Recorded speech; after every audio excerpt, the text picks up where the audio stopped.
Jai Hind, Jai Bharat. India, a democratic country.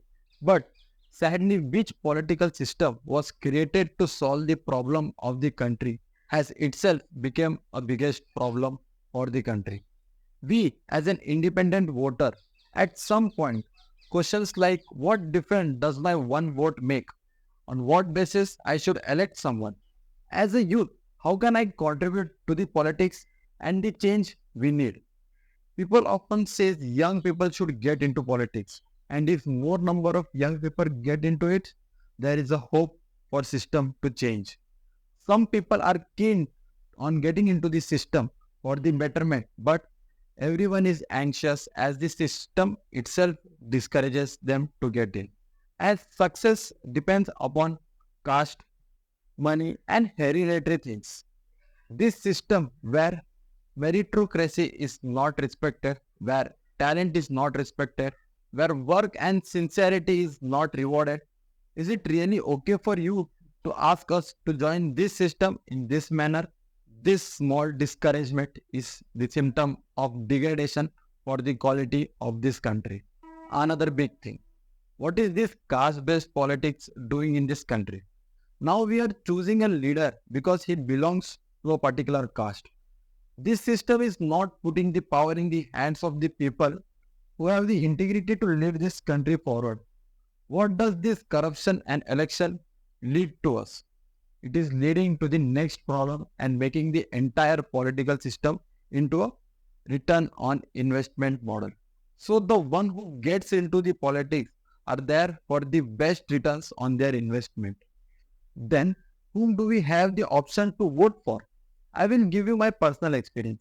I am 24 years old, having voted in three elections: the general election, state assembly election, and the local authority election. Each time I have done a considerable research to find the right candidate. Each time I have voted for the candidate from an independent party who have done a considerable work independently and have shared their entire roadmap for the future if elected. Each time the candidate I have voted for has lost and lost by a considerable margin.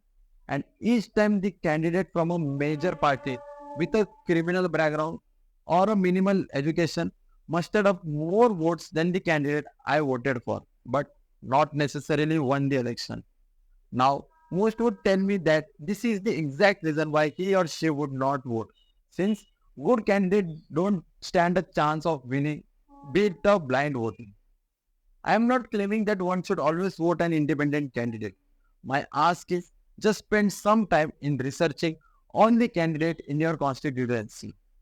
It is easy to get overwhelmed by the corruption scandals and the exposes and say that all politicians are bad. How many politicians do we even know? Do we know who is standing for the local election in our region? In India, Parliament is not the sovereign, but the people are.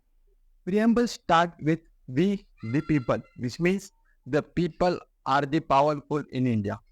My next question: why should I vote? That's the only constitution way available to bring the change. Change can be brought by bloody revolutionary as well, but building a republic is much harder than breaking one. Going towards the next question: whom and how can we vote? That's a very broad question, very difficult to answer since it varies from person to person. But there is something to avoid. We should be voting for the best man and not for our caste man. Caste politics is very quite prevalent even today. The same thing applies for religion. The second major thing, accepting money for the vote. If you need the money in the worst case scenario, take the money and vote for the best guy and not for the richest guy. We should not forget that the vote is a great equalizer. A manual labor's vote and a scholar's vote has the same value. The poorest man and the richest man's vote are the same value. A woman's vote and a man's vote are of the same value. So we should exercise our power without fail.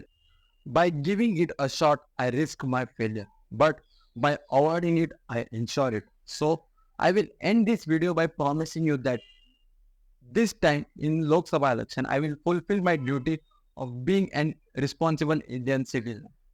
Thank you for watching this video. And if you think that your friends should also watch this video, do share with them.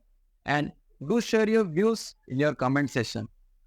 Oh, it's MG signing off.